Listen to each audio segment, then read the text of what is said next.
In the tapestry of life, where every thread holds a story, America in Black and White emerges as a haven for the voices echoing through the heart of our communities.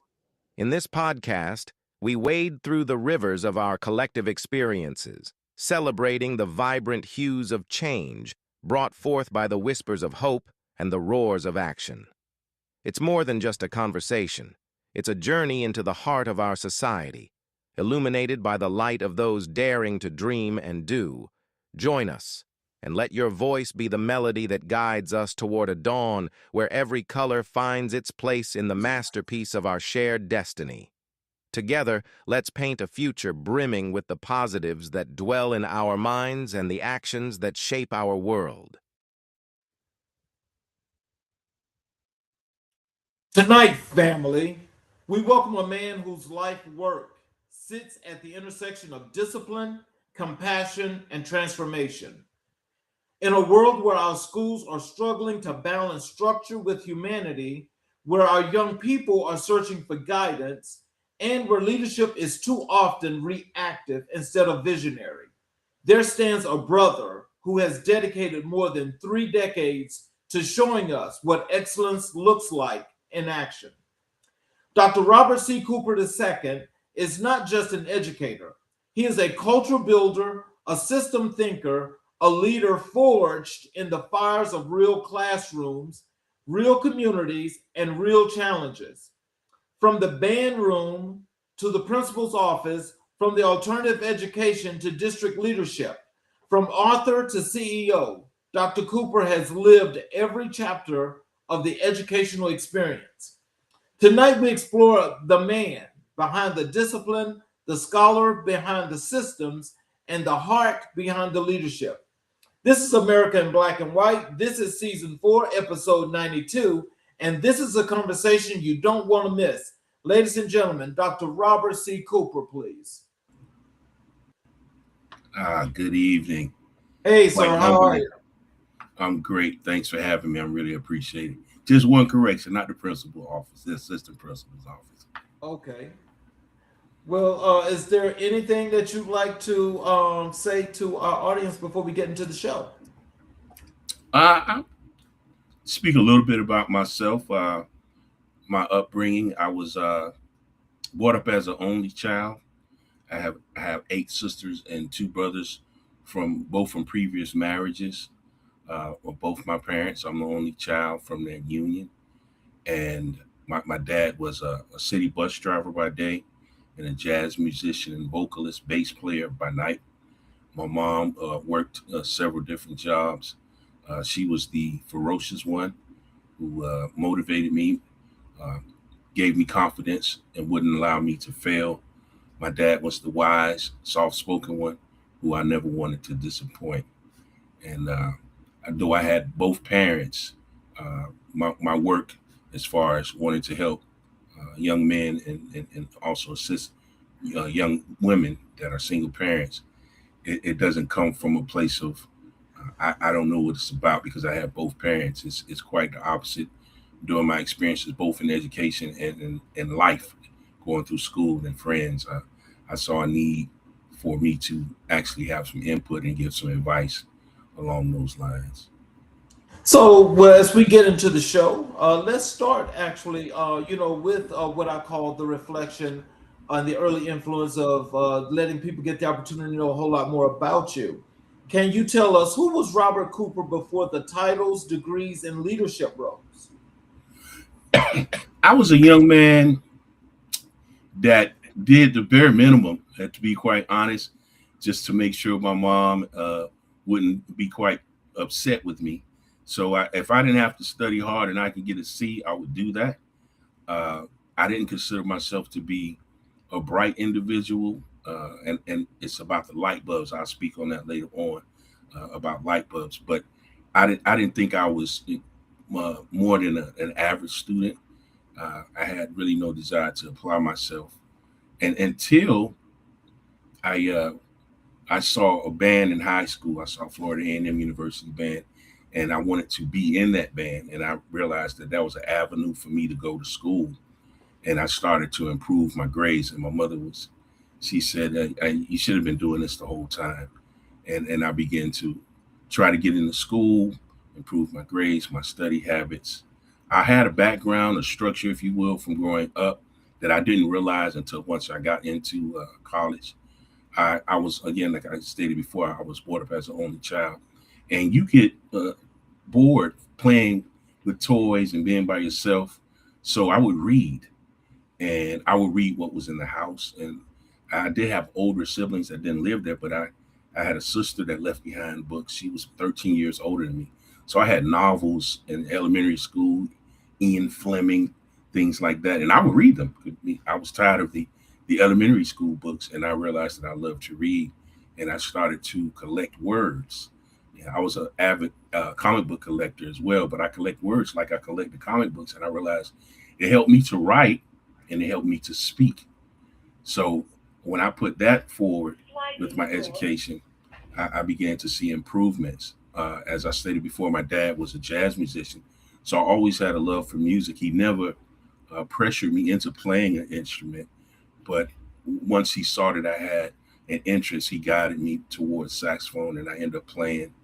And I ended up playing some gigs with him when I could as a sub for some of the young men that couldn't make the gig that night. So both of the things married, education and my music kind of blended together. And coming through school, I didn't come into contact with many male figures. And that's still the plight today, whether it be elementary school, high school, or even junior high. I'm old enough to have gone to junior high, not middle school. And I can count how many men that I actually had contact with, in each of those school levels. So one of my favorite, if not my favorite teacher, was Mr. Elvis Pascal, who also played the tenor sax, an alto when needed in my dad's band, the Billy Rowe Jazz Orchestra. And he was my band director. And he had quite an impression on me, and I wanted to be a band director, and I wanted to have an impression on young men like he did. So that's what led me into music education. Once I got into music education, I was a band director shortly after graduating. I did elementary school for a little while, and then I immediately got a middle school. And I was doing well, enjoying working with the kids, but standardized testing had become very prominent at that time. And in an effort to make sure these kids met the standards and were able to pass a test, they began what we call double dosing. They would pull them out of their elective courses, and they would give them an additional ELA or reading, an additional math, and the kids were losing their electives. And I just remembered, before I decided to try to get into Florida A&M University, which I did get a music scholarship eventually to attend. Only thing I liked in school was the elective. I loved going to band class, and without that motivation, I wasn't interested in school. That is what I look forward to every day. And when I got to a point where I could have a jazz band and a symphonic band, I had 2 periods of it. I'm like, this is heaven. So when I looked at my kids have that taken away, that's when I kind of switched gears, and I decided to try to move into administration, because I felt like from the classroom I couldn't really make any changes. So I thought administratively that would be the route to go.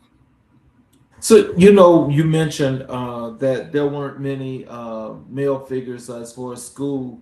I guess that means teachers when you was coming along through school. I was just having this conversation with one of my former guests. And what I've noticed is that, that there aren't many, but the ones that are there have been so impactful. And just looking back and thinking about hindsight being 2020, what do you think the impact would have been had there been more male school teachers in your presence at that time? I think it would have been extremely beneficial to our Black males. The more men that you come into contact with that are successful or present themselves as being successful, it motivates you. I look at my kids now, and I see how I looked at Mr. Pascal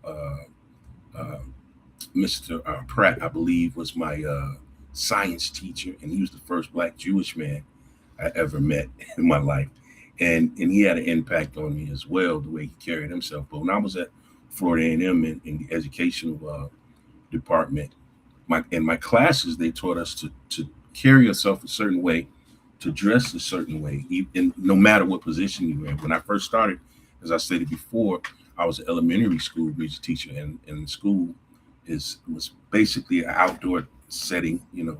They had the classrooms were in a little square, but in the middle, it was open air.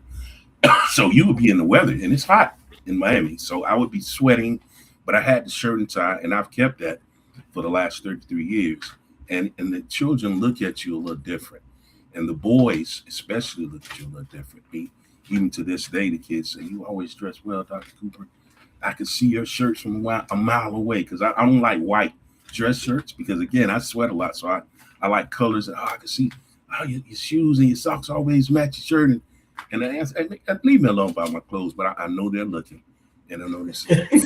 I want to be neat. I want to, dress well and look the part.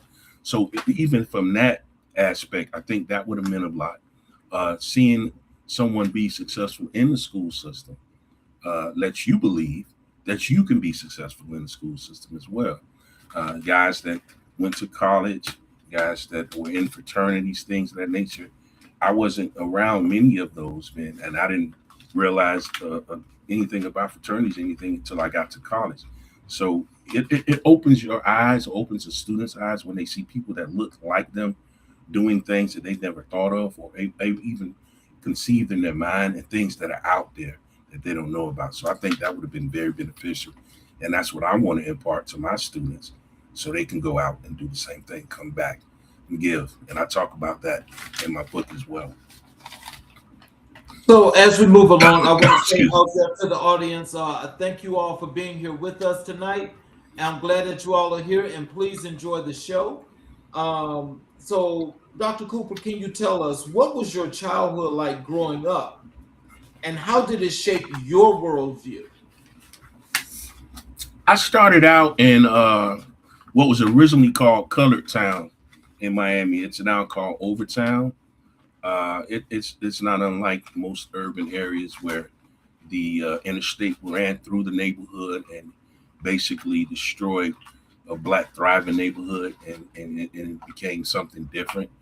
And like most black families, or any families, to be quite frank, my family wanted to move to a better part of town, and we end up moving to what is now Miami Gardens. When I came, it was Scott Lake Manor, and it was quite a culture shock. I remember being the only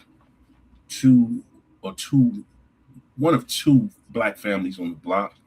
I distinctly remember my mother using Christmas decoration, and our house looked like Las Vegas, and all the neighbors' houses didn't have any lights, and I was quite embarrassed. And that's the first time I ran into racism as well, because at that time we had what is known as white flight. A lot of the white neighbors were moving away because blacks were moving in. I actually got a glimpse of a Klan rally when I was about 8 or 9.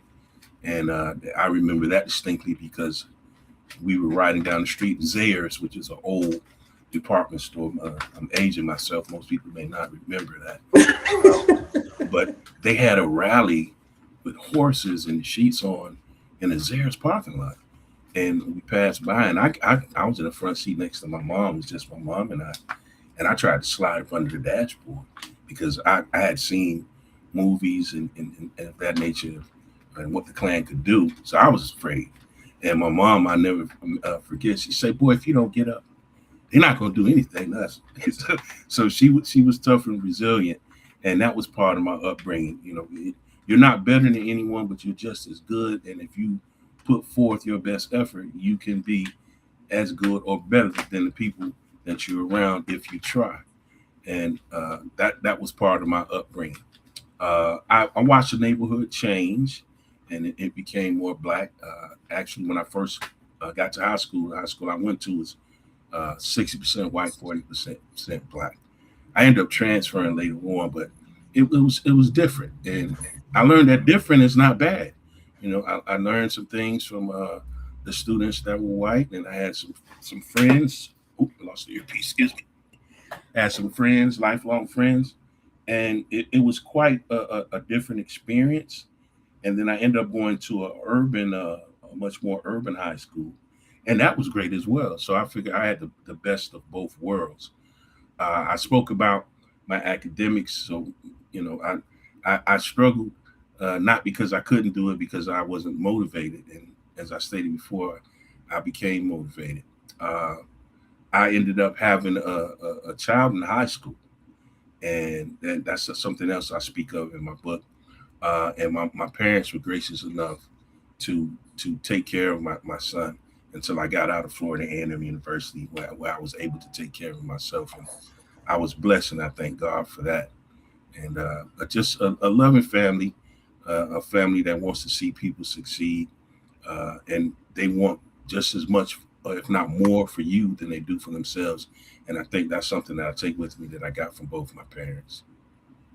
So, so when you think about that, you see the white flight, you see the KKK rallies, you're like, you're getting ready. You're a young man that's coming to, to learn a whole lot more and be more in the world. Did this have any negative effects on you when you looked at other people for this violent behavior and these actions that you didn't quite understand? Did you ask your parents like what was going on and why was this happening? Absolutely. I had a difficult time getting my brain around why there was so much hatred for people that hadn't done anything to you.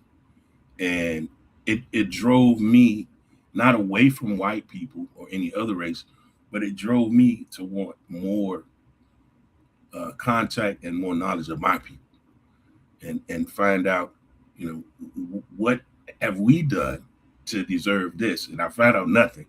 And and it made me to want to go to a HBCU, and it made me not want to treat anyone like that, because there are quite a few different ethnic groups that attended Florida A&M, especially our nursing program. We had a lot of students that were non-black, and as a race, I think we are welcoming to everyone.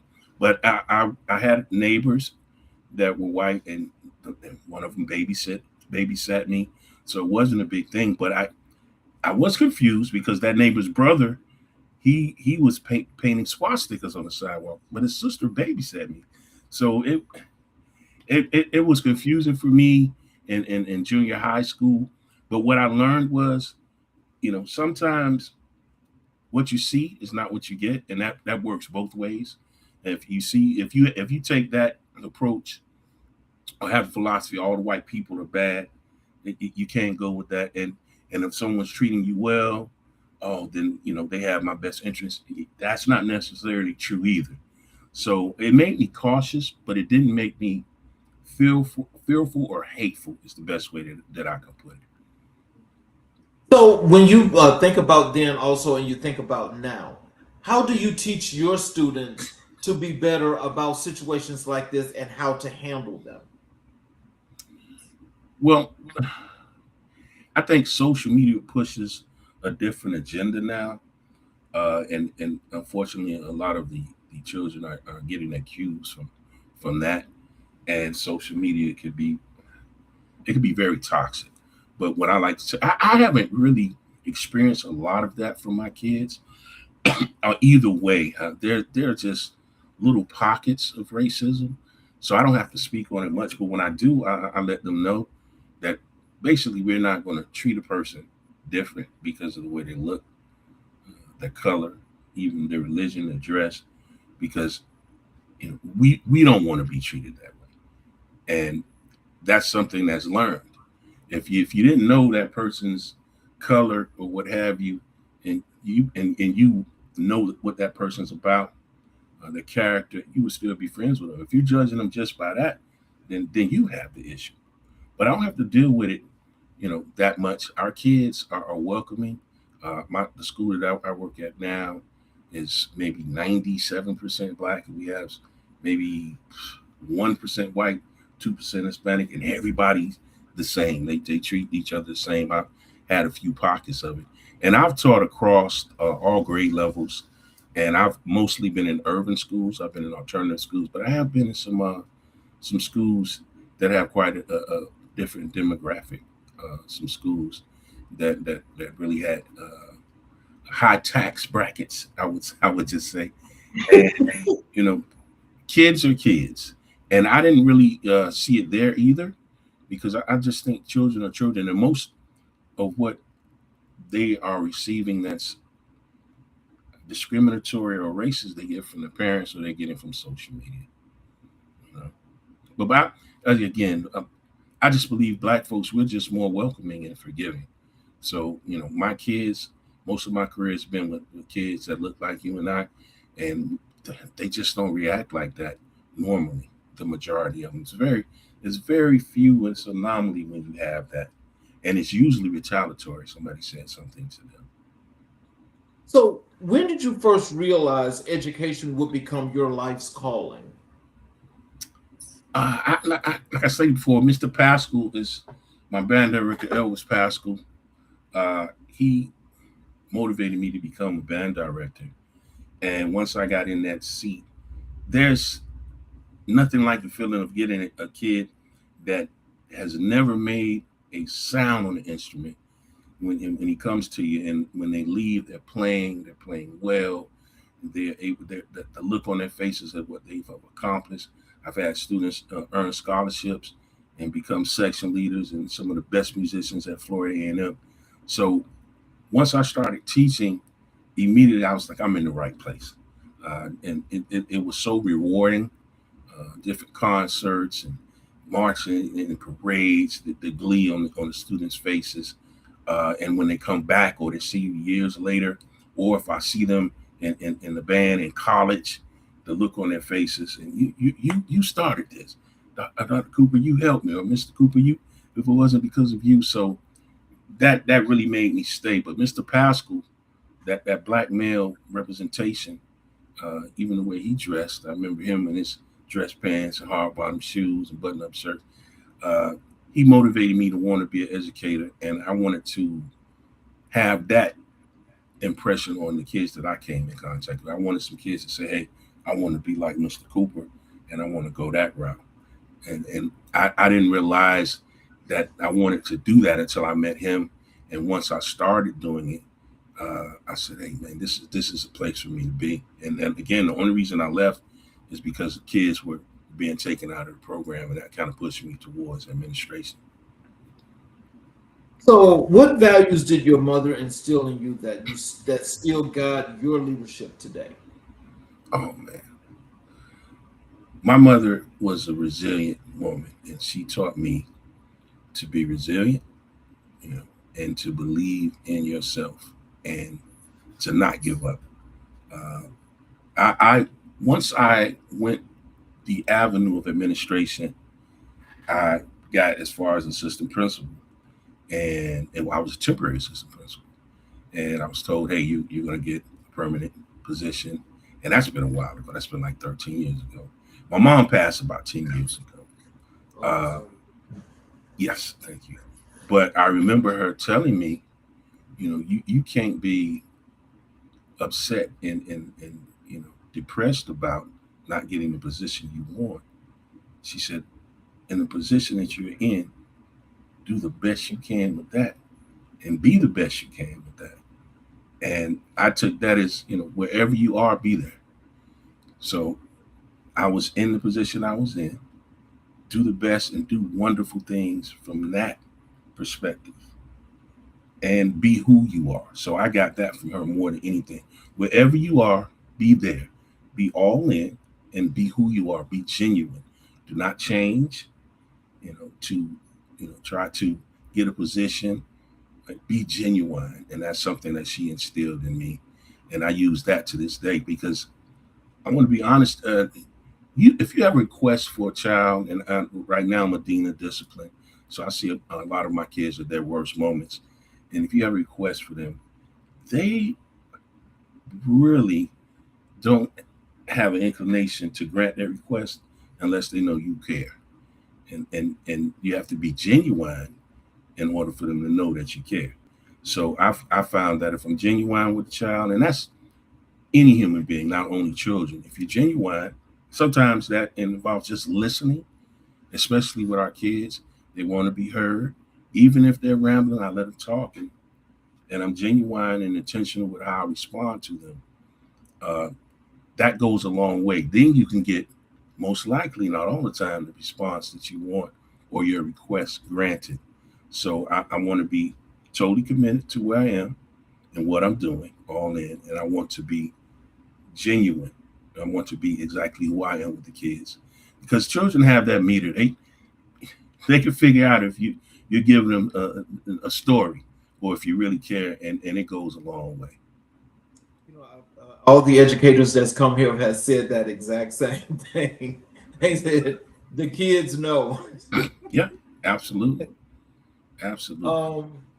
What lessons from your father continue to influence your approach to discipline and structure? My father, oddly enough, was not the disciplinarian my mom was. And it's a funny story. Uh, my mom, if she got upset, she could have had a PhD in profanity. She might be one of the best cursors I ever met in my life. So I, I as a young man, I picked up on that. And I had that in my back pocket, if you will. And I remember walking our family dog. And I came home and I said, Mom, the neighbor down the street cursed me. He said some this, that, and if you don't get off and that dog can't. I said, Mom, I didn't say anything back because it's disrespectful, to cuss an adult. My mom said, if he cusses you again, you give him everything that he gave you. So maybe a day later, he cursed me, and I gave him everything that I had heard my mom say. And when I was done, he was walking behind me to come to my house to speak to my father. And I never forget, my father opened the door, and Mr. Jake told him, your son said X, Y, Z. And my dad looked, and he said, unfortunately, he gets that from his mother. Say, I don't curse because I know he curses, and I know my wife curses, and they curse enough for everybody. I don't have to say a thing. So he taught me grace. I never heard my dad say anything but damn. And no matter what situation he was in, no matter how upset he got. And I always strive to have that calm and coolness, which I struggle with today. But he taught me grace, and he never spanked me. But I had so much reverence for him and respect. If I disappointed him, and he would say, you disappoint me, that would break me all the way down. And my mom was the one that doled out the punishment, and I was fearful. But, not that I wanted to disappoint her. It didn't hit the same with my dad when he told me he was disappointed. Whatever I did at that juncture, I didn't do that again because the look in his face. And he was a big guy. I have a little size on me, but he was bigger than me. He's about 6'2" or more. And, but he was a gentle giant. I wasn't afraid of him. I never wanted to let him down. So he taught me grace. He said something to me when I was a young adult. And I was complaining that, I always say good morning. If I walk past you, if I don't know you, I'm going to say good morning. And I came home and I told him, I say good morning at work. And these people, some of them don't say good morning. So I'm never saying good morning to them again, ever in my life. And he said, why would you do that? You did what you're supposed to do. If they didn't reciprocate, if they didn't say good morning, that's on them. Continue doing what you're supposed to do. And it took me a while. I was like, man, I'm not. And I understand grace. And that's another thing I talk about, in my book. You got to have grace and patience. Those two things I get from my dad, which it's a constant work in progress. Being in the education system over 30 years, going on my 34th, you learn to have patience, but your patience gets tried, But grace is something that I really got from my dad, and both my sons, youngest, and oldest, they both have grace, and I love that about it, and I impart that from my father. Oh Lord, well I tell you, they good. Cause I don't know if I got grace enough. That's all. There's a lot of pending situations. I'm sorry, I got to be like your mama. I got to let you know. Hey, I'm telling you, it's a work in progress. I'm Yeah. It's a lot of my mom in me, and it's and sprinklings of my dad. But excuse me, I see a lot of my dad and my two sons, and unfortunately, a lot of my mom and my daughter. My mom and myself, my daughter's like that, but then she regrets it at the end and cries, and I'm like, my mom and I, we go off, but we never cried at the end. So I guess Okay. a small portion of my dad that she has in her. How did Malcolm X become one of the most influential figures in your life? Oh my goodness. Uh, I guess because of my personality, I was a fiery guy and short tempered coming up.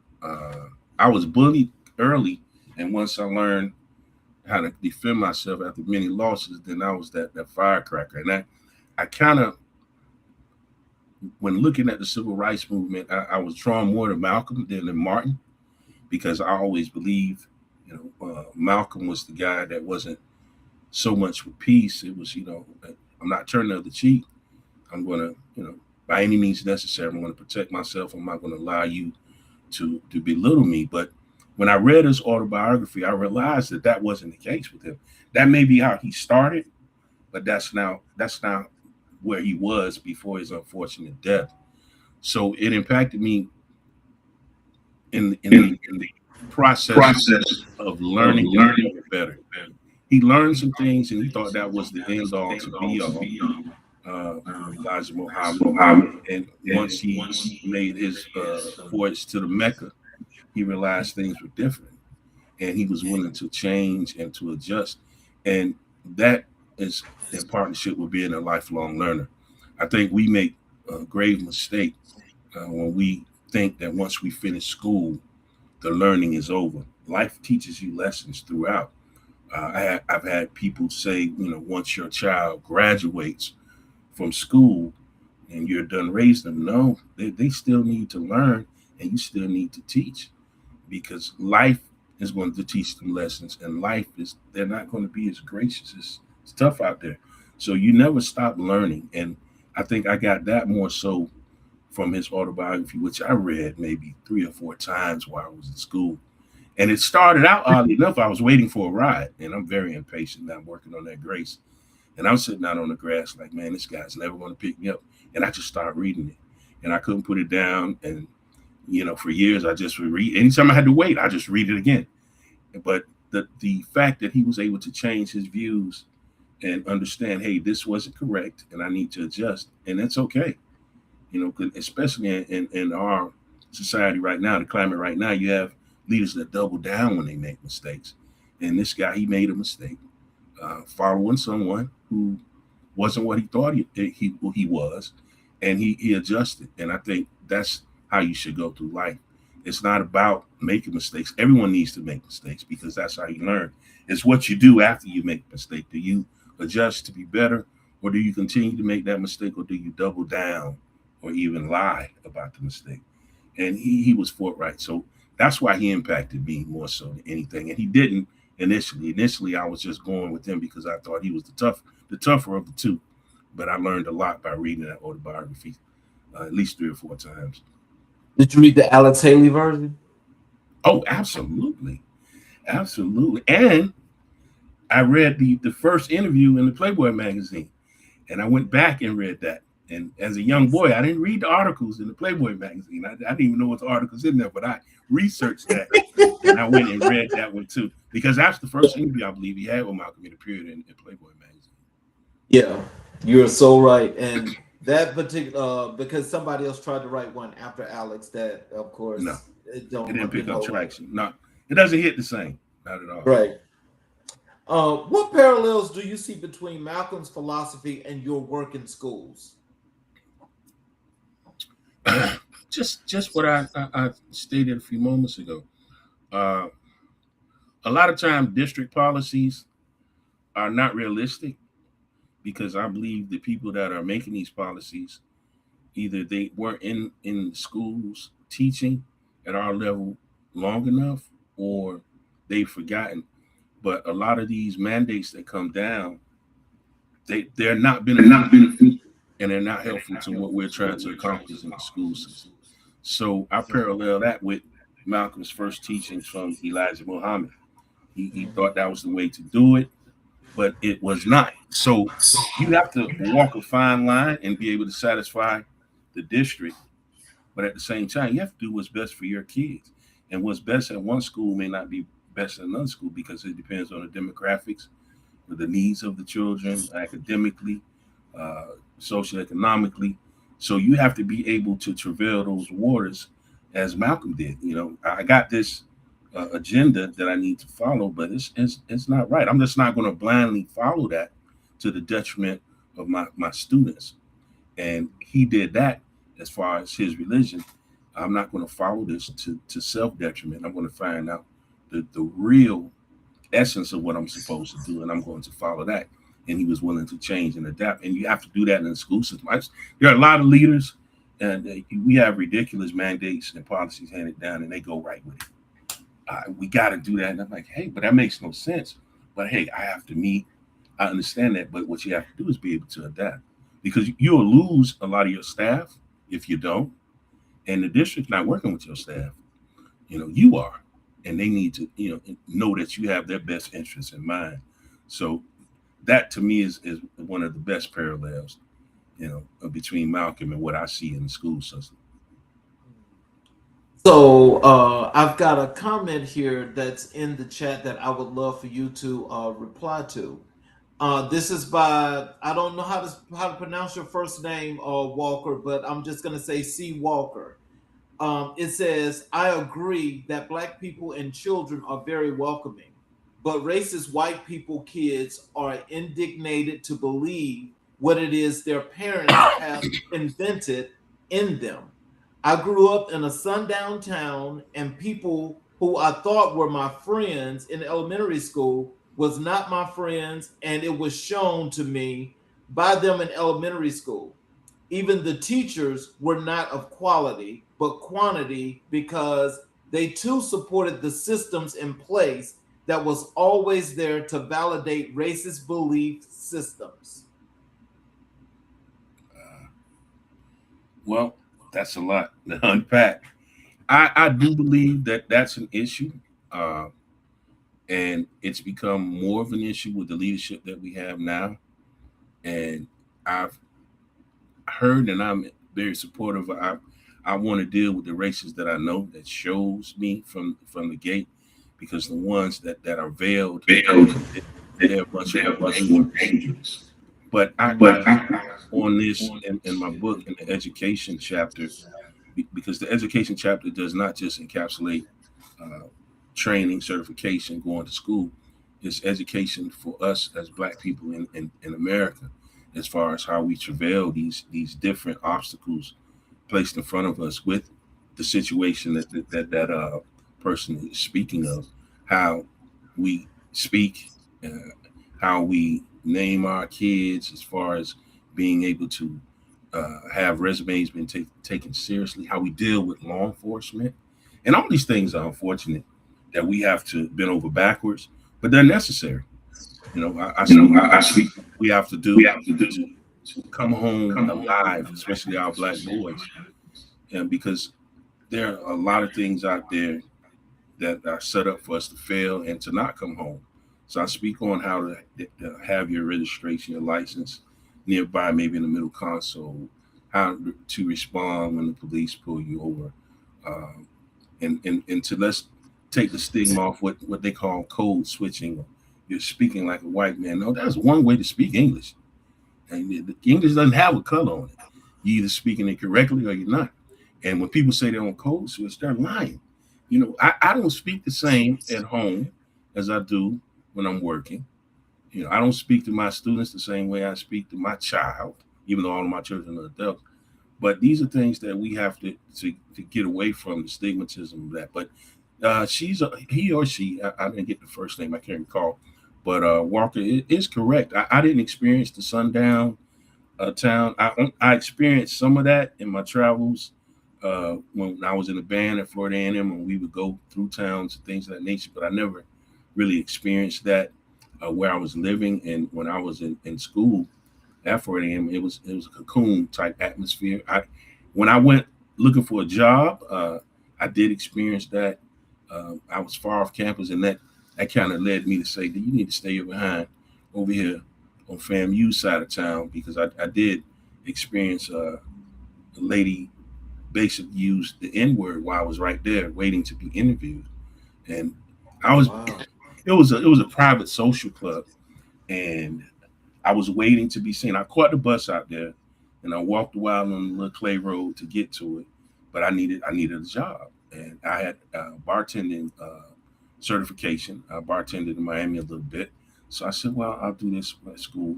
And while I was sitting there, they were talking about, and it just so happened to be my high school, and the mascot is the Red Raiders, and they were saying, "Yeah, they call them the Black Raiders now, all the niggers that go there." And I was like, "Whoa." I'm sitting right here. I'm sitting right. I didn't say that, but I said, okay, I'm sitting right here, and they don't care.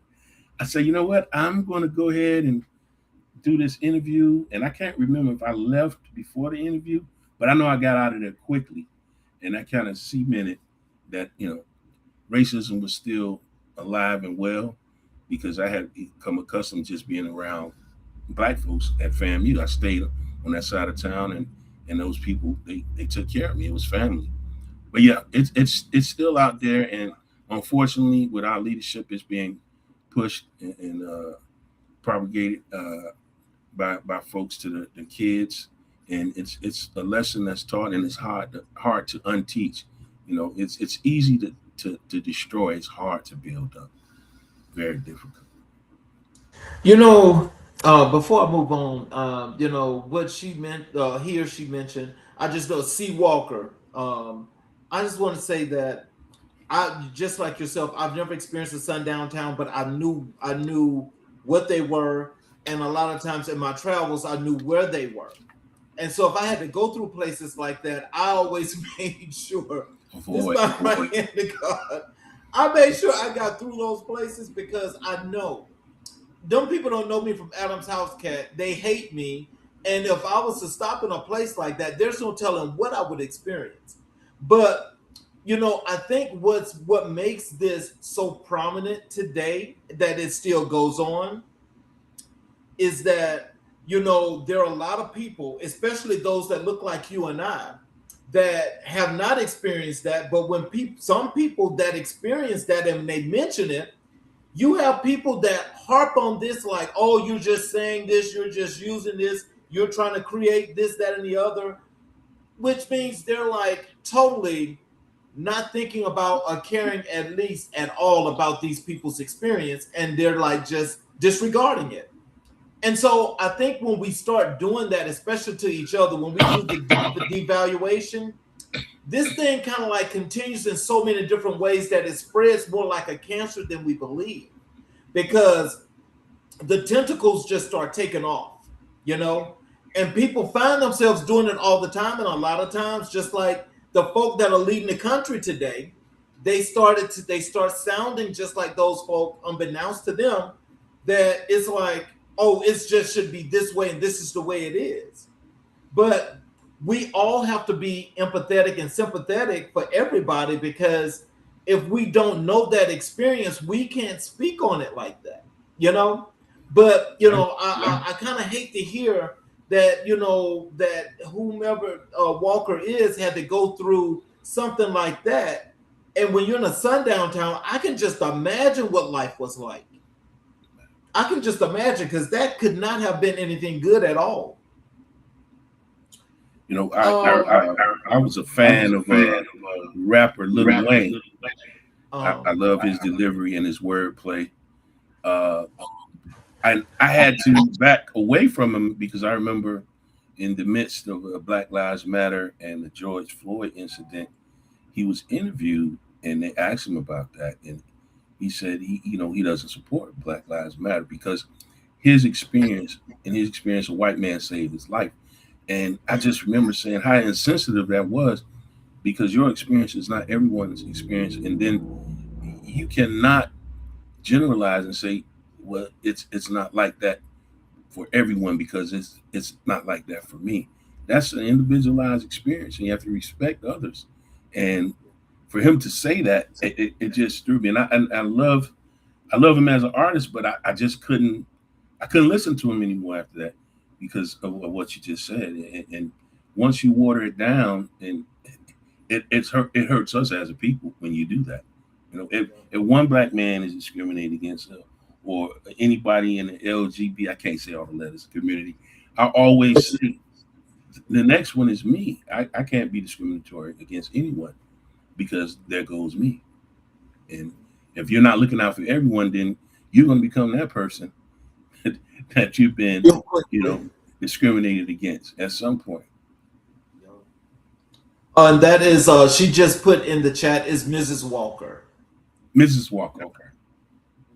So let's move over to you becoming an educator. What drew you to music education as your entry point into teaching? Both my dad, well, mostly my dad. I watched him carry his bass, and he'd come home from work at about 6, and he'll be off about 7:30. And I remember asking him, man, you don't get sleepy? And I remember him always saying, I never get sleepy, son. I get tired, but I don't get sleepy, which all my life I believed. And then I realized he was just telling me something to get me to stop worrying about him. I'm like, what? You can't be tired and not. But he played and he did that with so much joy. And once I began playing, especially when I got to high school, I began to have a love for it in junior high school. And you get around like-minded kids that want to play music. You make lifelong friends. But once I got in high school, and I was in jazz band in high school, and I was able to play solos, I began arranging music. And then saxophone players, we're a different breed. A lot of times they talk about percussion players, saxophone players, they're a whole different breed. And my dad's 14-piece jazz orchestra that he played in, the saxophone players would be absent more than any other section. So they had a need for subs. So I had to try out. I remember playing Harlem Nocturne in Coconut Grove for Billy Rose, a legend in Miami and in Coconut Grove. And he said, okay, we're going to use you whenever the saxophone players can't make a gig. And most musicians will tell you the best thing that you can have is a gig that's like a regular job, because gigs most of the time are far and in between. And my dad had a gig that ran for maybe 5-6 years at minimum, 5-6 nights a week. So it was like a regular job. So when I went and played, and everybody on that stage could be my dad, and I was playing the audience, and I was even more in love. And I say, hey, this is something I want to do. And a lot of the guys that were on the bandstand were band directors. So I was around what would become my peers. And my dad, I found out once I did graduate from Florida A&M that he couldn't read music. My dad played everything by ear. So he had hundreds of tunes in his head, and he was a vocalist.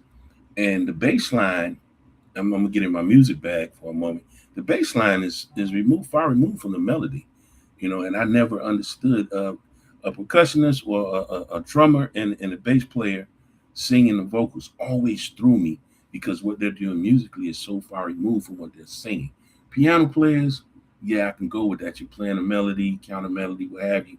But my dad had all these lyrics and all these tunes in his head. And I was amazed when he told me that.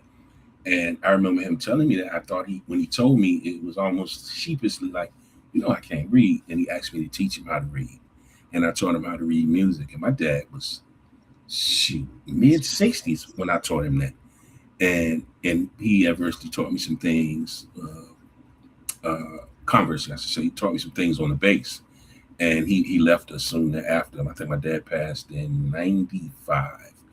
But that's what got me into education. And when I started arranging music, because when I came up, the bands were getting music from different companies and publishers, and they would always be like a year behind. So what was popular right then, we would play it a year later. So I wanted to play what was on the radio then. So I started listening, learn how to play it, and then I would write it, arrange it, and then I would give it to Mr. Pascal, and he was gracious enough to allow the band to play it. He didn't have an ego, and he's like, go ahead, Cooper, teach him, conduct the band. I was like, wow, this is something that I could do. And it motivated me, man, and made me want to become an educator. And again, once I got in, I wanted to change things from a different perspective. And now, I do more with the discipline, and I talk to these kids, and I gain their trust, and that helps me with other fires, preventing them, because they feel comfortable talking to me because I'm genuine with them. They say, you keep it a buck, Doc. I said, okay, but I don't have a buck for you, but I guess I keep it a buck. That means I keep it 100. You're being real with me. So I said, okay, I'll do that. But that's what drew me. And once I got in, I found my niche. You know what I'm saying? You be genuine, you upfront with the kids, and you care for them. And I will say, I've been doing this since my 33rd year. I saw something on social media when they were talking about, making sure teachers are okay and educators. They say, you have kids that come to you with their problems, and they're with you, maybe 3 years, 4 years, and then they leave. Either they graduate or they leave from middle school to high school, and you don't see those kids again for the rest of your life. And you say, those relationships you build with them, and they're gone. And at some point, you start to feel sad that there's a possibility, and more so than not, that I'm never going to see that individual again. And this year, for some reason, I had that feeling because I had about maybe 13 kids that would come to me at some point of the day during the week, maybe 2-3 times a week. And I realized maybe half of those kids I'm never going to see again. They may go across the street to the high school, but many of them I'm not going to see again. And I felt a little sad because they talked to me about, their mornings, what their mom did. My sister was so mean to me, and I just let them talk most of the time. And then if they ask for advice, I got that from my dad too. Wait till they ask, and then I would tell them. And this is what I was the right thing. But and how do you feel about it? And I realized I'm going to miss those talks. I'm going to miss it. But the next year you get a new batch, but you never forget, those connections you made with those kids. So that's why it's really fulfilling when you see them as adults and they come and talk to you. I remember you, Doc, and yeah, you getting so old. Thank you. I appreciate that part. Thank you. But yeah, it's rewarding in that respect. So how did being a band director influence your understanding of discipline and teamwork? Oh, that is an amazing question. I like to compare being a band director with being a coach. And I really love football, basketball as well, but football is my primary. And you have different sides of the ball: defense, offense, special teams, and within those sides of the ball, you even have more subdivision. You got your offensive line, your backs, your receivers. So I say that to say, in the band, you have different sections. So I treated it as the same way as a coach would. So when you practice, you don't have your receivers and your offensive linemen doing the same thing. So have your woodwinds over here, you have your brass over here, percussion, and you have your different components, your different pieces practicing. Okay, but you have to oversee all of that, and you have to go in and you're your own offensive coordinator, defensive coordinator. I got to go work with the woodwinds, the brass, and you have to teach them to basically be accountable, and you find the leader in that group, and they help you be able to work those sections. And once they work, then you can come back together as a whole, and you can rehearse. Because I was always taught you don't practice when you come to the band room. You rehearse. You practice at home, and that takes discipline. If you come to the band room to practice, you're wasting my time.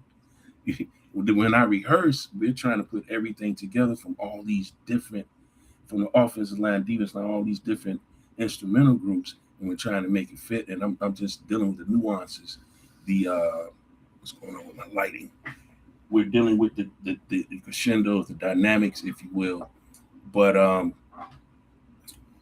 that to me is just like coaching, and it drives with leadership. You have to be a leader. You have to show the kids that you know something about all the different sections. Just I think as a football coach, you got to know about all the different sides of the ball, and you have to be disciplined in your approach, and you have to have people that's in those different sections that are able to lead. You have to be able to delegate, and that is my approach with education. I think a lot of leaders lose that aspect of it with delegation. They want to do it all, and no one can do it all. I was a saxophone player. I know all of the instruments, but I don't know how to play all of them as well as I do the saxophone.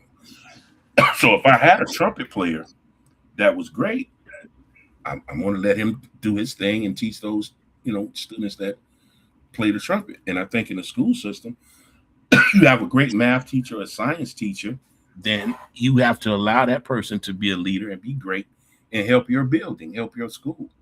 And a lot of times we don't do that. When I say we, I'm talking about the leaders because they want to do it all. And on the flip side of that, you can't have those people helping and leading, and then you don't appreciate them, and then you don't reward them as well. And I think that's a great part of leadership. I think the best administrators or leaders are band directors, and I'm biased, and coaches, because they know how to delegate, they know how to break groups down and have them work individually and then come back together in a team effort to become successful. They have more experience in that than I think any other positions at the school.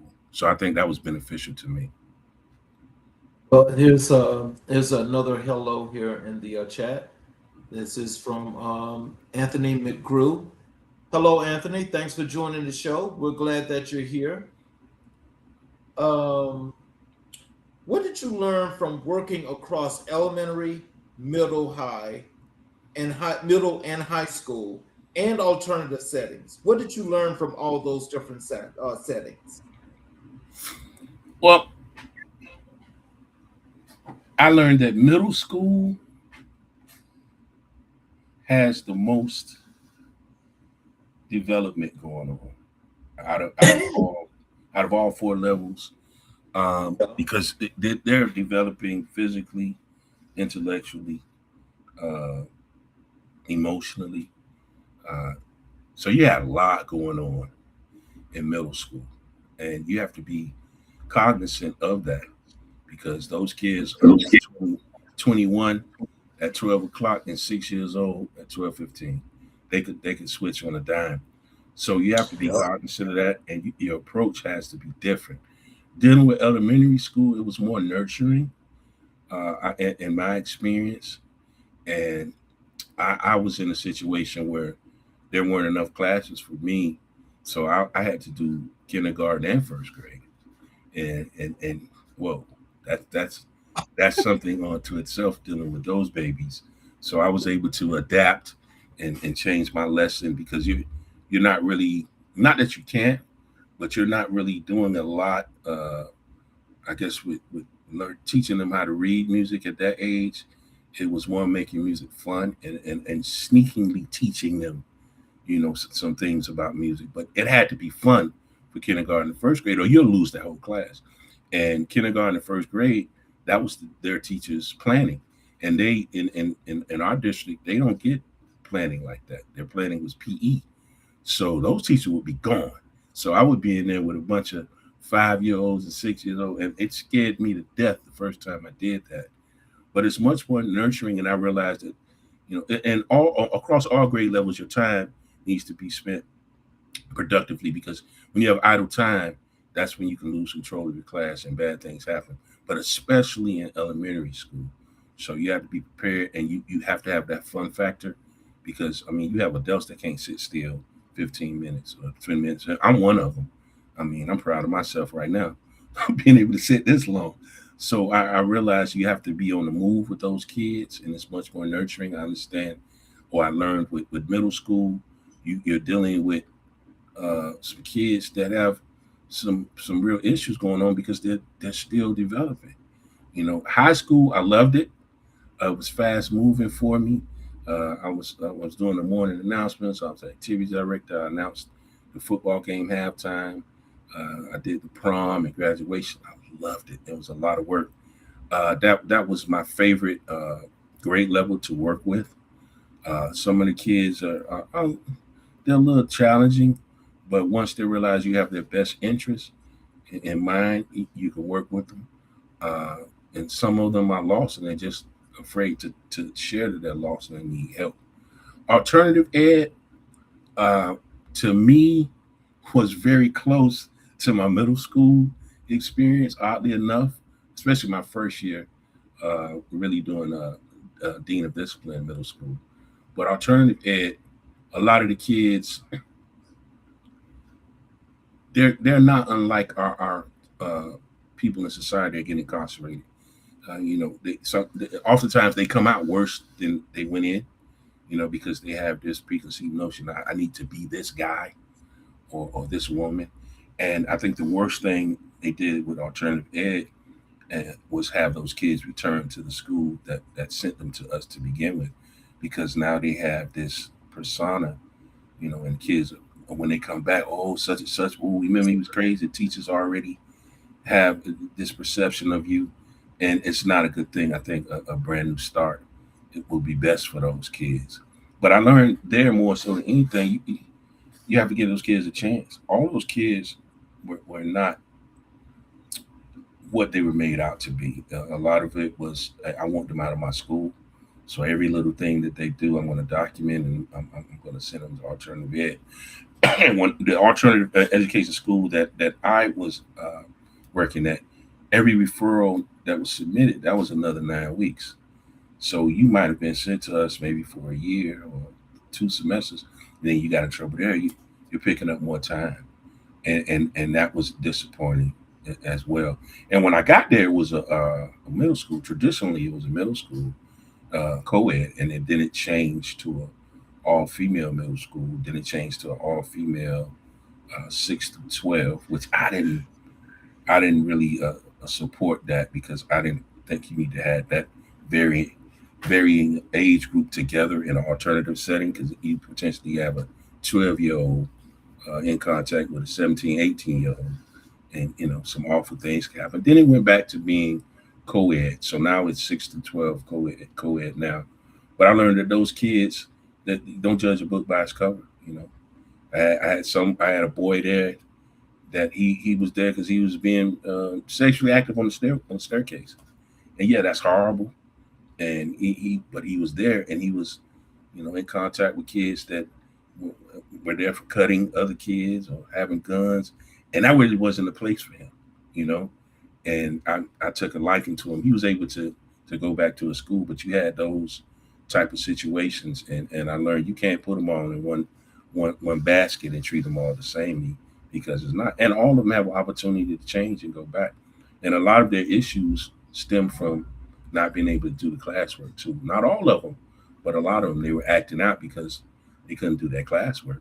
So that was the avenue. I can't do this. So before I get embarrassed, I'm going to show off. And that wasn't investigated enough. I think it was just easier to get them out of your school, and then they don't, negatively affect your test scores as well. So, what was the biggest misconception people had about teaching? Oof. For me, and I think I could say for the majority of folks, the classroom management component of it. People think you're going to come in and you're just going to teach. No, it's a lot more to that. You have to be able to, have that class. And I don't like the control. I don't want to say control. I don't even like the term management. I rather use creating and cultivating. You have to create an environment where desired behaviors are cultivated and created, and you have to be able to do that from the start. And if you can't do that, you can't teach that lesson. The kids are not going to let you do that. And I don't think that's taught enough in colleges and in educational programs when they're training these teachers. Um, if you do an intern, depends on where you go. I did an intern at a predominantly white school.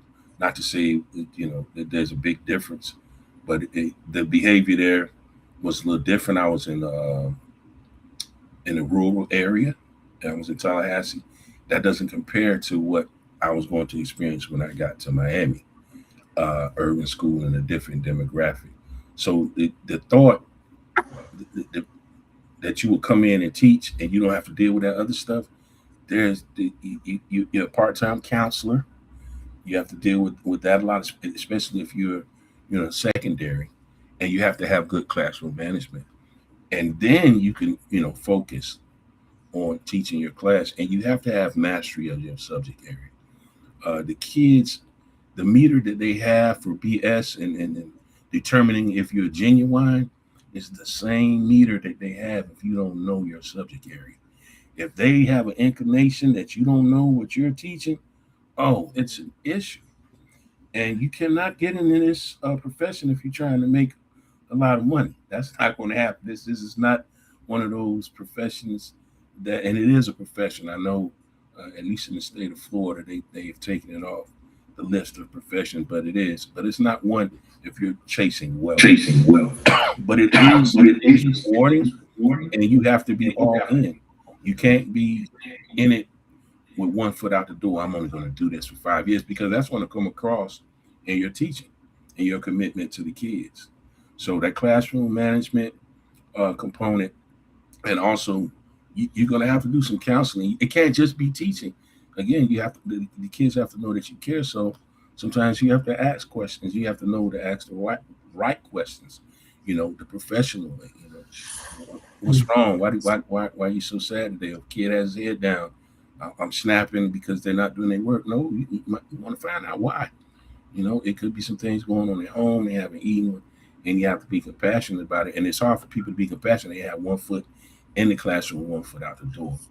So those things, I think, are real misconceptions. I don't think the money is. I think everybody knows it's not a rich man's race doing that. But yeah, the classroom management component and being caring and genuine and there for the kids, you have to do that. So what kept you committed to education for more than 30 years? I think the possibility and the potential for me to have an impact on at least one kid, other than the kids that I raised in my household. It's nothing like having a sibling come back and talk to me and say, yeah, my brother and sister had you, or even parents. And to be honest, I remember the first time a parent came to me and said, oh, I remember you taught me. I was like, wow, I've been at this for a long time. But and I was like, wow, this is crazy. But for them to tell me that and to say, hey, I know they're in good hands because of the way you taught me. And I've had some kids who are they're adults now. I remember what you told me when I was getting ready to graduate about being yourself. And, when I went to college, don't dress like everybody else and continue to be your own person and, be unique. I remember that. And when I got to school, that helped me a lot. So that kept me going. And, I like to talk about light bulbs. I talk about that in my book. I believe everyone has a light bulb. And I believe everyone's light bulb, it flickers at some point. I believe my goal is to help you illuminate that light bulb. And I had to come to grips with, and I think anybody that's in education or mentors that have to come to grips with, that light bulb may not come on while you are around them or in their presence. It may come on after they leave you. Maybe they graduate high school. Maybe they get promoted from middle school to high school when that light bulb comes on. So you can't be discouraged if it doesn't come on while they're with you.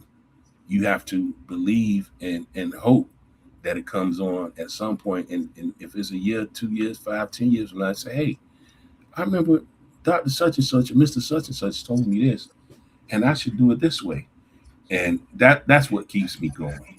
That's what keeps me going. I'm not tired, and I'm not sick. My mom and dad, I'm not sick and tired. I'm not tired yet, so I'm gonna keep going. I got a few more years left in me. Well, that's a great thing. But let me ask you this, because in just thinking about, you've had this illustrious career that's still going, and how it actually just grew like that, where it was on a constant incline. What was your motivation? What made you feel so loving and so committed to making education what it is at this point?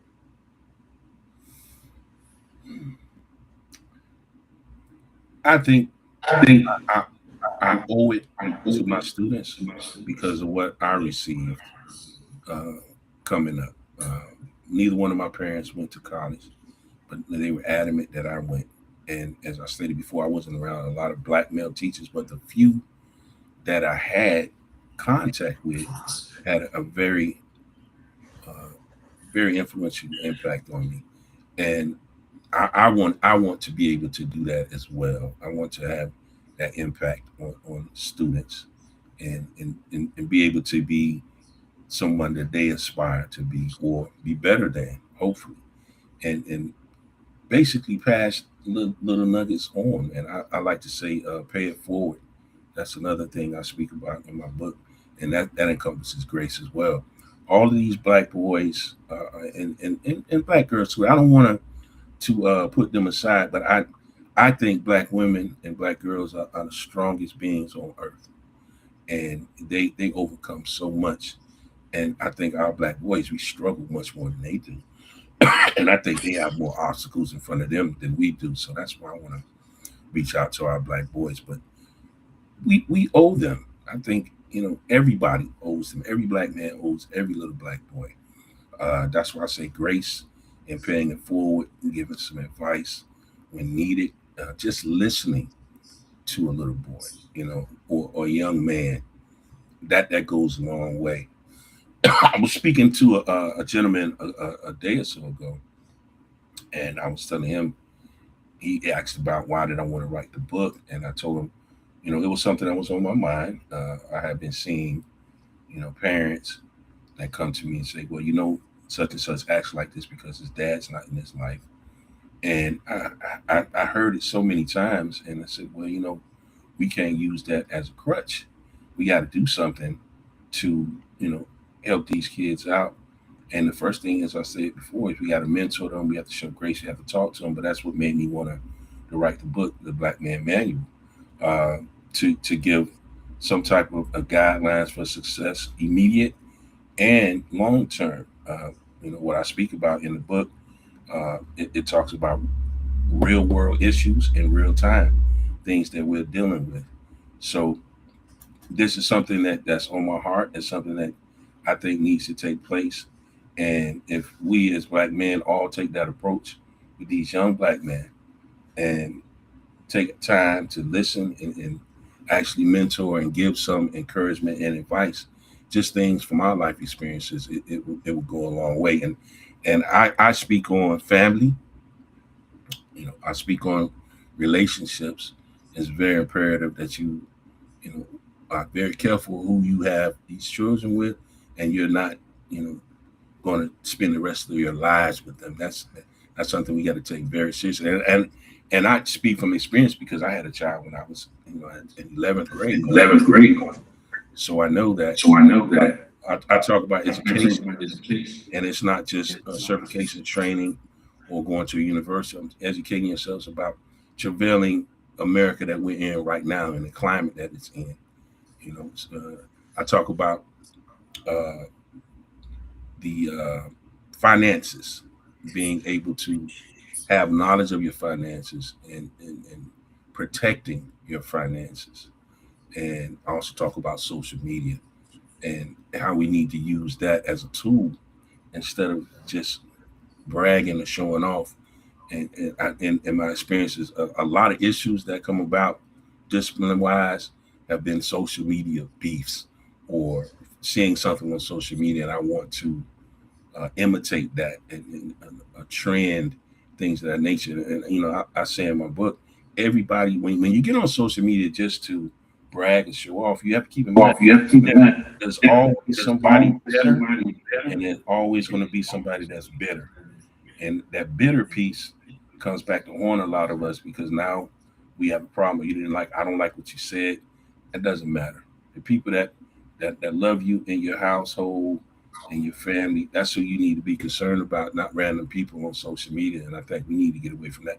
And that's difficult because that genie is out of the bottle because everybody has access to it. My grandchildren, 7, 3, and 1, all of them are they have these different apps and stuff that they're on, and they're they cling to them. So we have generations of kids that have grown up with social media and these apps, so it's hard to get them away. But we have to really be vigilant in what they watch and what they're consuming and how they're reacting to it. And that's why I wanted to put this book out. And it's not a long read because if you look at any manual, I know from my experience, if I look at a manual and it's that thick, I'm like, oh God, I'm not gonna be able to. That's a lot. So it's very readable and it's something that it can be used immediately in what's going on in your life. And it's something to help our single mothers out as well. And I also wanted to put my time into my educational consultant company, Posit DJC Educational Consultants, to actually mentor on a broader spectrum, also assist students in getting into college and into grad school as well. And my wife, she handles the tutoring component of it. So we've been doing, small things. You don't have to pay me. We'll work it out. And I said, well, let's expand and try to do more.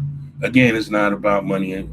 This is not a wealthy, chasing wealth endeavor, but it's about, giving back and helping our youth. And I use D, J, and C because those are my kids' names: Derwin, Josie, and Coop, my oldest.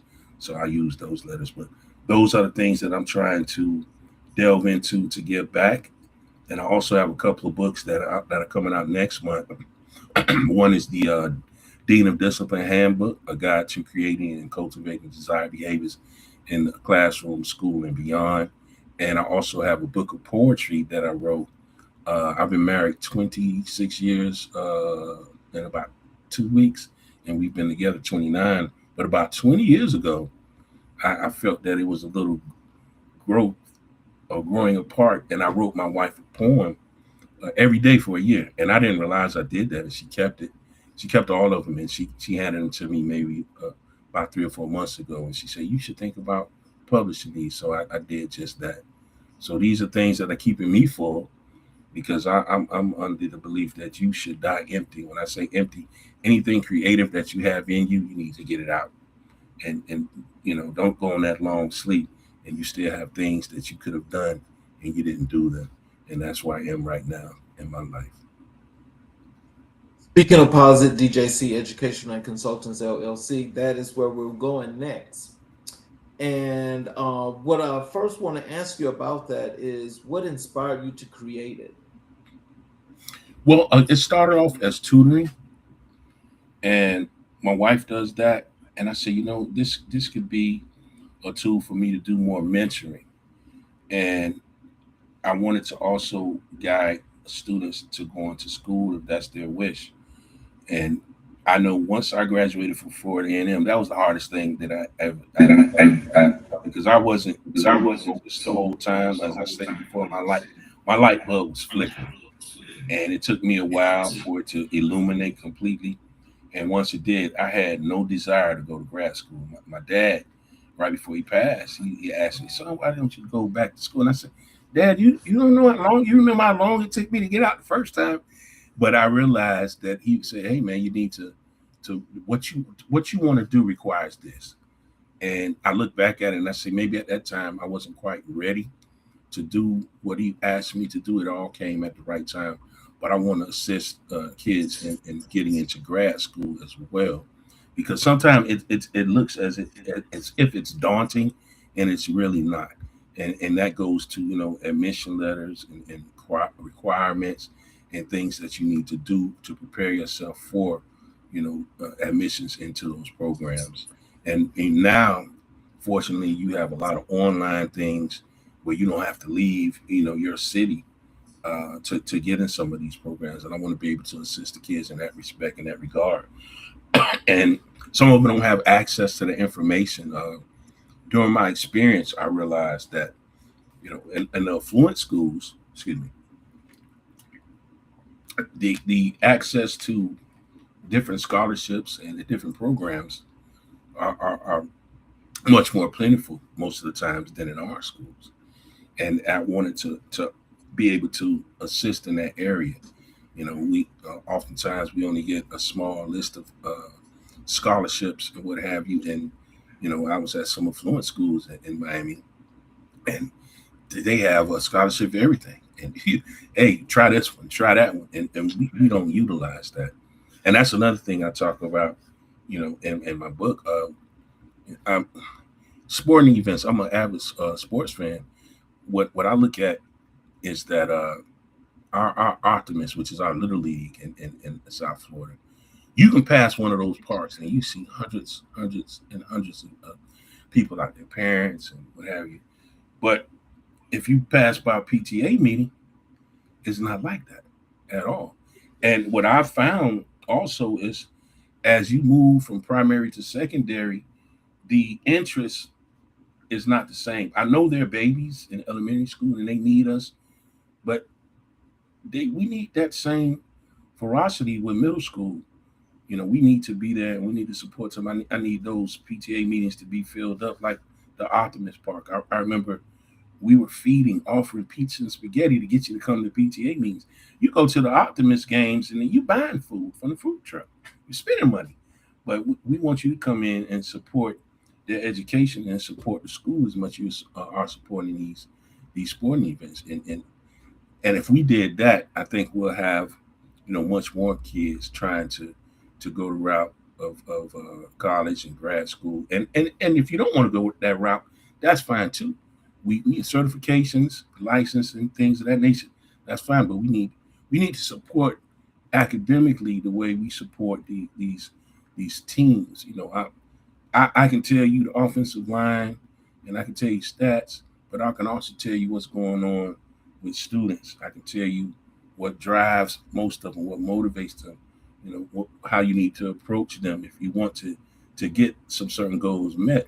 And I just feel like if we put that same intentionality and that we do it, knowing these, my wife says, empty stats or empty, useless information about these athletes and sports teams, if we put that same intentionality with academics, we'll be better served. And that's something that really drives me, and especially with the elimination of DEI and our athletes going to these schools in the South that are basically saying, hey, we really don't care about you as an ethnic group. And I speak about that in my book, even before it became prominent, while it was still being edited. I say, you can go to these HBCUs. If you worry about money, the NIL will follow. And when we have NIL deals in high school down here in South Florida now. So you follow the money follows the talent.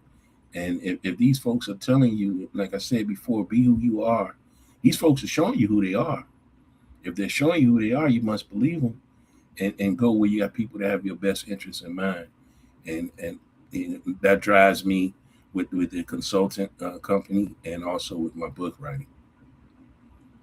Dr. Cooper, you just said a whole lot there, and I hope that those that are listening will understand that one thing, that last part of what you just said is more important than anything, because for so long and for so many years, this has been talked about, this has been said about athletes from underserved and marginalized communities that are outstanding, that are top of the state rank in all of the rankings and the things that they do.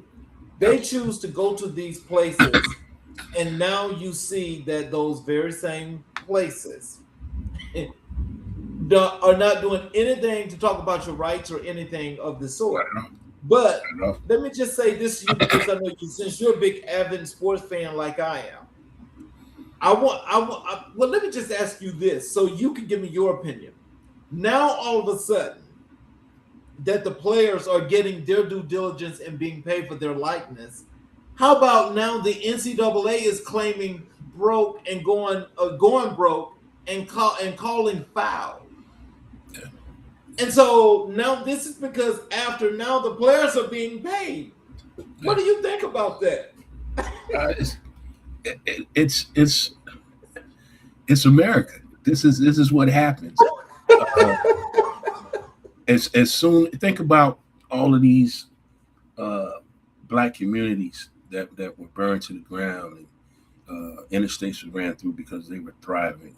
My wife and I had this discussion just last night, and with the gerrymandering and changing the rules, moving the goalposts. America has always been fine as long as they have one ethnic group, no matter how poor you are, no matter how downtrodden you are, that one ethnic group that I can look down on and say, at least I'm better than them. Once you take that from them, they are not going to stop until they get that back. So if I'm poor and my car is broken down, I can look at a black man and say, at least I'm better than him. If his car is working, he has a thriving business, I can't have that, because now he looks better than me. Even at my darkest and lowest, I'm better than that. And that can't be. And that's the mindset. So I say that to say that's the mindset with the NCAA. I think Nick Saban is a great coach, but I have issue with him possibly being the face of college football in terms of dealing with NIL, especially from a man that was able to use that to his advantage, stockpiling players. So all that. When I was in college, a friend of mine, he always said, it ain't no fun when the rabbit got the gun. So now these players have power and monetary power. Oh, I can move from school to school. The coaches do it all the time. You sit in a single mother's or grandmother's home and promise these things to these boys and these athletes, and then you'll leave them after a year. And now they're stuck, in the past, but now I could go somewhere else and I could play. Now, I'm not all in on going to 3 and 4 schools and playing until you're 25 and what have you. But I will say I went to school with a number of athletes that if they had this opportunity, they would have turned out being great, successful people. And some of them, that's all they had, and they turned out to be incarcerated or killed because the athletic thing was the only thing that they had. Now, if they had an opportunity to go to school and get some money, maybe they invest that. Maybe they would turned out that way anyway, but it was more of an opportunity. But as soon as we get that power, we got that power, they're going to change it. And I understand there's some athletes saying, hey, I'll sit here and make this NIL money because it is much more advantageous for me to do this than to go to the league or try to go where I'm not even going to make this. But they didn't come up with that idea. These people came up with that idea to get the players legally without sanctions. They've been paying them under the table since the 70s. And now you move the goalposts. But again, that's a microcosm of America. That's what America is. And especially for the black athletes. It is what it is. I still don't understand, why is it that for the life of me, why they can't actually sit there and think, I'm going to an HBCU. That should even be an issue. As you say, the NIL money is going to come regardless of the case, because the people are coming to see you. Right. If they're coming to see you, why can't you go to the HBCU and make those schools understand that you have got the power? Yes. You see, that's the brainwashing, though. That's what's taken away from our communities. And when you actually have them face that situation, they get upset with you for pointing out that truth. Because they say, I can't be great unless I go to Alabama. I can't be great unless I go to Florida. I can't be great unless I go to Tennessee. That's bull crap. Exactly. Doug Williams came from Grambling. Yeah, absolutely. Walter Payton. Yeah, Jackson State. Yeah, I mean, come on. Yeah. There's many of them. Deacon Jones. We got many of them. Even Michael Strahan. But You know, Yeah. it's just it's a shame, but I think we're going to turn the corner. And then what the other thing that upset me is even when we had the light shine brightly upon the HBCUs when Dion went to Jackson State, and there was some pushback. Oh, he didn't come from. Man, we all came from somewhere else. Let's not say we we wasn't we didn't come from the Alabama Crimson Tide. Most of us, where he Right. came from. He came from an urban neighborhood. I mean, he happened to go to Florida State and got paid on the table. He was playing minor league baseball. We were there at the same time. We were a year apart. He was at Florida State. I was at FAMU. Had a car, convertible, all of this. Right. We can't push people away because they're outsiders or he's not swag or he's not HBCU. Hey, man, I need this help and I need our kids to go where they want it. And I need them to go to a place that accepted them from the beginning. People, they forget so quickly that these Alabamas and these other schools didn't want us at all. Right. Bear Bryant didn't even integrate until SC came and had those black And beat that butt. and Beat that butt. put that belt on, beat to 8. Yeah. You know what I'm saying? So it is what it is. So our kids don't realize that, and it's a shame. And I'm hoping that I could, reach some of them because I talk about that, and it would be amazing to see it flip because it would, because all the best athletes, and that's not racist. It is what it is. Look at the rosters across football and basketball, at least. Okay. And those rosters are filled with our star black athletes, and they will be on HBCU teams. And we're not going to turn away any white athletes. When you look at our baseball teams across the board, we have plenty of Hispanic, and white players. So even on our football team, we don't turn anyone away. But it will be flipped, and we just have to it's to see that. And it's a shame that they don't. But I'm gonna give it my best try to push that by all means. Well, I'll be doing a show on changing trends and times about that very thing in 3 weeks. I'm doing a 4-part docuseries right now on what's happening with these voting rights and everything else since Reconstruction. Yes, and so I just wish people could just see that because I try not to be to the point of being like, oh, I'm pushing this, but I am pushing this because I want you to see. So I just want to put it out there for you to see, and you make the decision. So if you're making that decision to continue to go and be repressed because you feel it's best to be repressed because you feel like you can get more money being repressed, then hey, I can't do nothing about that.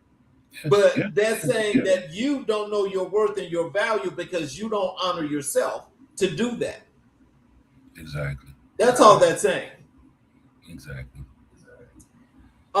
So what gap in education were you trying to fill when you started Posit DJC? Again, the information that's important to our students is not as readily available, I think it is to our counterparts. And I wanted to be a tool to bridge that gap.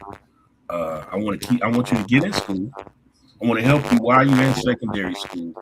And we want to keep you in school. And if you have designs on going to grad school, we want to do that as well. Because I learned one thing at Florida A&M, and I'm sure it's true across all HBCUs. It's harder to get out of this school than it is to get into. And once I get you in, then I want to be there to assist, to help you get out.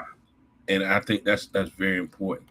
I can't tell you how my classmates went and didn't finish. And they went on to do great things to be successful. But if you have that extra piece or backing to help you stay, and know and experience some of the things that you're going to experience in school, the long financial aid lines. And, I had a scholarship, and now they're playing with my money, and things of that nature. I went through all of that, classes that you can only take one semester is only offered in the fall, and if you can't get in, now you got to stay an extra year. You need support for that, and you need somebody that experienced that can tell you how to handle that and travail that and not give up. So I wanted to do that because I didn't have that, and I think I would have done better, had I had it. and it wasn't available to me. So I want to make it available for those that want to go that route, and it keeps me going, and hopefully it'll be something that's sustained. That's why I put my children's initial on it, because it means that much to me. So, what makes your behavior systems different from traditional models? Well, as I stated before, classroom management to manage is to control, and I don't think we should approach behavior as a controlling something that we control, or having a controlling mechanism. I think if you approach it as in creating the desired behaviors and cultivating those behaviors, we know what creating means, and to cultivate is that continued growth. And I aspire to get those children and students to not only behave in the classroom, in the school, but beyond. I should be able to expect that behavior when I'm not around you. I was always taught, it's the way you do things or behave when people are not looking. And also speak on, I wouldn't advise turning your back on your class, but you should get to a point where you can be able to do that and not be worried. So all of the punitive approaches, and also we have folks that are trying to be something that they're not. If your teaching style is one way, I can't go over and do what Mr. King is doing. If Mr. King's personality is more in your face, as you will, and mine is not, that's not going to work for me. The kids know that's not who you are. Now, you can take tidbits from Mr. King and you can apply that to your methodology, your approach with your kids, but you have to go about it your own way, and everything can't be punitive. And you have to allow those kids to feel a part of what the rules and the processes are. Make them a part of that. I used to, when I was in the classroom, I used to let the kids tell me what they think the rules should be. And I told them at the end of the day, if we were in a non-block schedule, or at the end of the week, if we were in block, I would get all of the rules that they suggested and take the top 5. Those kids are going to come up with the same thing you want to come up with. And I think we kind of overdo it with the rules. You shouldn't have more than 4 or 5. And all of them shouldn't be, don't do this, don't do that, don't, please do this. We should always do this. It should be more welcoming, and our kids, I know they say they're more aggressive, and I believe that to a certain extent, but I think a lot of it is we are slow to change our approach to discipline, you know, allowing them to be a part of it, and they're owning if they're a part of it. Stop managing them, and try to create desired behaviors that they want to carry and continue on, and I think that's something that needs to be done, because you can't move those test scores and statewide assessments if you don't have control of the kids' behavior, and you can't teach your class if you don't have the behavior taken care of. It's the kids will shut down, and you have to be invested.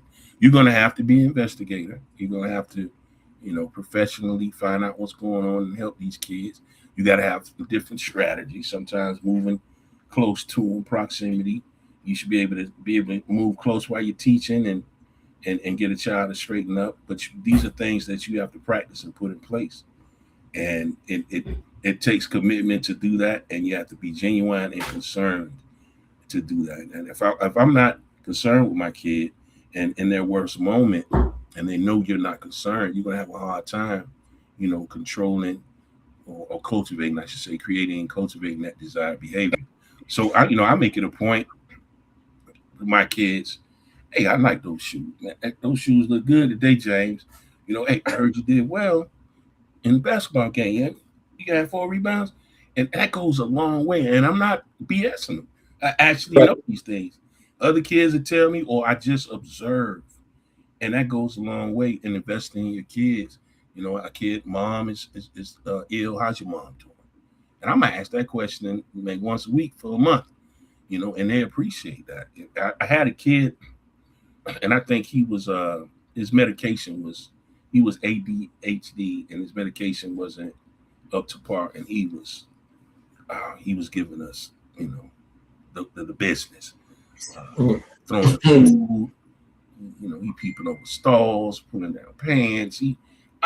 For a year and a half, maybe 2 years and a half, just, I'm like, oh my God.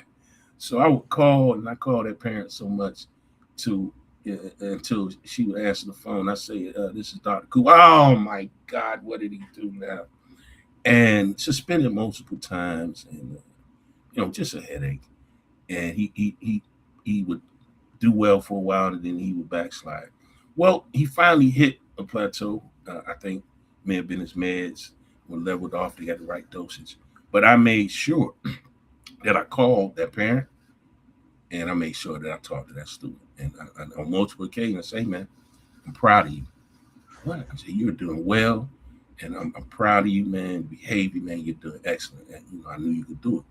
And that child appreciated that. I called the mom, and she did her normal. Oh God, what is it? I say, no, oh God, Mom. I said, I'm calling you because such and such is doing well. I'm proud of you, and whatever you're doing, I'm proud of him. She started crying. So you have to, I want to call parents to acknowledge a great behavior as much, if not more, than I call when they're doing something wrong. You gotta overpraise. It should be, your praise should be greater than your correction. And I talk about that in my next book. And it has to be genuine. You don't praise just to praise. It has to be genuine. And that's something that I think goes a long way as well. And you have to know there are going to be outliers. You're not going to be able to help everyone, but you have to attempt, you have to try, and you have to go about it with grace and understand these kids are individuals and not one size fits all. And what we went through and the way discipline was handed down when we were in school, that doesn't work now. That doesn't. The policies, they're slow to change, but that doesn't work. Not at all. Dr. Cooper, I'm going to ask you, can we have you come back and we complete this conversation? Because there's a lot of things we didn't get a chance to cover, but this was truly a great show. Oh, absolutely. I really appreciate you having me, and I had a blast. I really did. Yeah.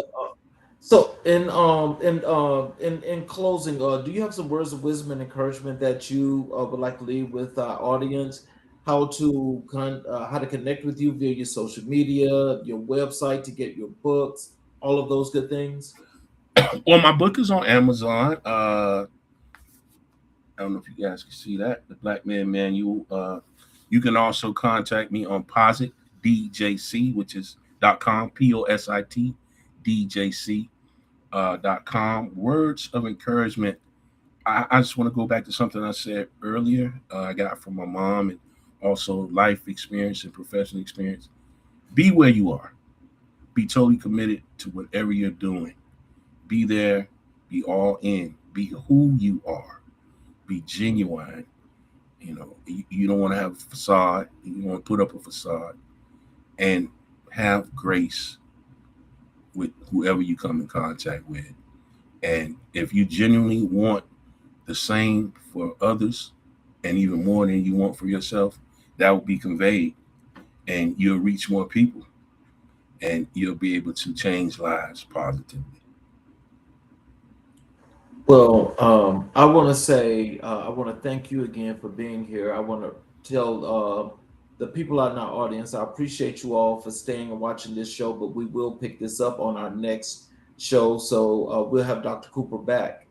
For those of you that are watching on all of our YouTube channels, especially, if you have not yet subscribed and enabled all notifications, I would appreciate your support because as we're growing, I want to make sure that all of the great people that we have come to the show, that you're able to connect with these professionals as well as learn from not only the work that they're doing, but how they are doing that work, because we need to continuously unify and build and grow our communities, especially in today's times. So in closing, I want to say this in this monologue. Tonight, we witnessed the power of purpose. Dr. Robert C. Cooper II reminded us that leadership is not a title, it is a responsibility. Discipline is not punishment, it is love in action, and education is not a job, it is a calling that shapes the future of our communities. From the lessons of his parents to the revolutionary teachings of Malcolm X, from the band room to the boardroom, from from the classroom to the consulting arena, Dr. Cooper has shown us what it means to lead with integrity, and courage, and vision. As we close this episode of American Black and White, let us carry forward the reminder that our children deserve structure, our schools deserve strong leadership, and our communities deserve champions who refuse to give up on them. Thank you, Dr. Cooper, for your service, for your scholarship, and your unwavering commitment to our people. Good night, family. Stay inspired, stay informed, and stay empowered. We will pick up again next Monday on America in Black and White. But tomorrow we have another great show of Changing Trends and Times, where we will continue our 4-part docuseries.